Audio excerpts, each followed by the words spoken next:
Okay, I was talking about the sexual addiction stuff, and I'm not sure if this is 2 or 3, but it's, I think, one or the other. So I'm going over the 12 steps and what I don't particularly like about it. I'm sure there are a lot of you out there who've had brothers, cousins, uncles, mothers, and so on and so forth, who have gone to AA and seemingly have stopped drinking, and and you may disagree with me, and that's fine. And then number 2, came to believe that a power greater than ourselves could restore us to sanity. Well, there's a couple of things there. Number 1, we're believing that someone other than ourselves is going to fix this for us, which doesn't sound like we're assuming any responsibility. And it restores to sanity. So I would assume that we're insane at the time we're doing this. That doesn't sound too cool. And then made a decision to turn our will and our lives over to the care of God, as we understand God. Come on.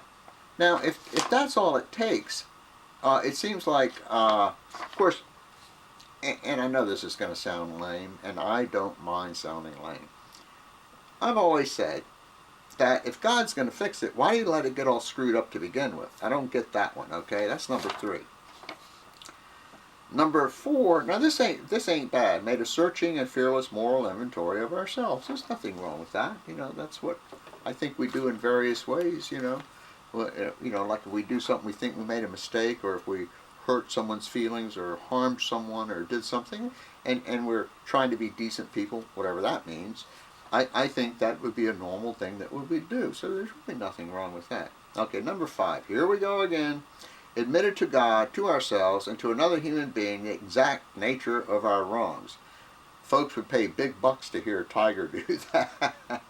But here again, we're admitting to God. What is up with that? Okay? Now number 6. We're entirely ready to have God remove all these defects of character. Number 7. Humbly ask God to remove our shortcomings.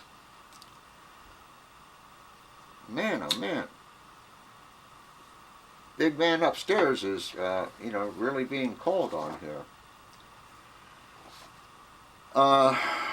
Number 8, made a list of all persons we had harmed and became willing to make amends to them all.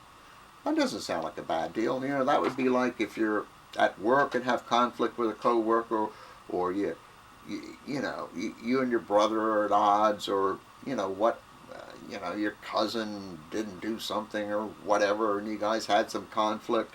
There's nothing wrong with saying, man, that was silly. Come on. Let's.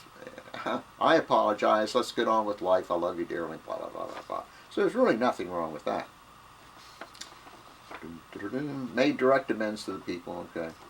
Number 10. Continued to take personal inventory, and when we were wrong, properly admitted it.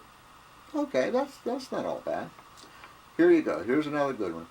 Sought through prayer and meditation to improve our conscious contact with God as we understand God, praying only for knowledge of God's will for us and the power to carry that out. Let me do this one again. Praying only for knowledge of God's will for us and the power to carry that out. So I guess what we're praying for is that somehow God is going to tell us what His will for us is, and then we're going to carry that out. We're hearing voices again. I'm sorry. I'm in kind of a bizarre mood tonight, and no, it ain't the booze. It really isn't. I think I'm on some kind of bizarre high because all of you really, really, truly nice folks have subscribed to me. I can't get over that part of it. So if I'm being a little wacky, it's not the booze, believe me. Okay, where are we here? Number 12. Having had a spiritual awakening as the result of these steps, we tried to carry this message to other sex addicts and to practice these principles in our lives. So what we're going to do is, we're going to go out and find these other schmoes out there. I am not being a nice guy tonight. I'm sorry. I hope I'm not offending anyone. And we're going to tell them all this God business. Come on, folks. The hell is up with that? So anyway, that's sort of that for the 12 steps that these folks use. And you get back to another another thing that I think is sort of basic to all of this, which is now how do these people know what Tiger did or didn't do? Oh man.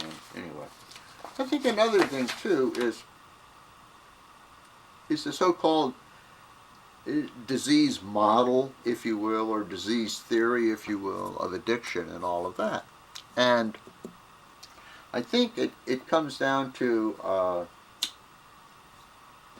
some folks saying that addictions are diseases, and some folks saying that addictions, as we call them, is behavior, bad behavior, of course. You know, of course, you're screwing your life up over booze or crack or sex. You know, if you want to throw that in too.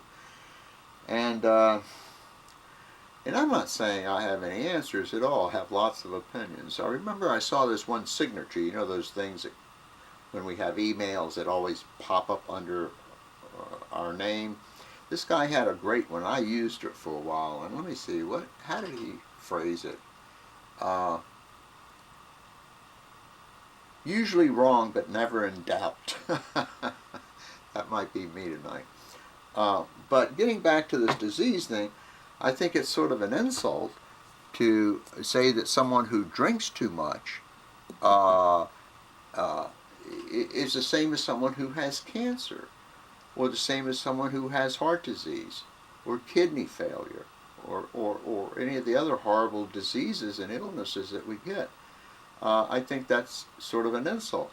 No, I'm not making light of the fact that people screw their lives up, smoking marijuana even, crack, heroin, you know, alcohol, you know, on and on and on, meth.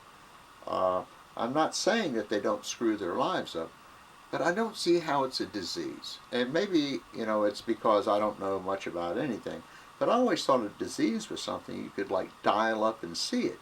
You know, you could run an EKG, an EEG, you know, do lab tests and things like that, do X-rays, MRIs, and stuff like this, and identify, you know, this disease in your body, and sort of go from there. Well, I'm being a lot long-winded tonight. Let me come back for one more part on this.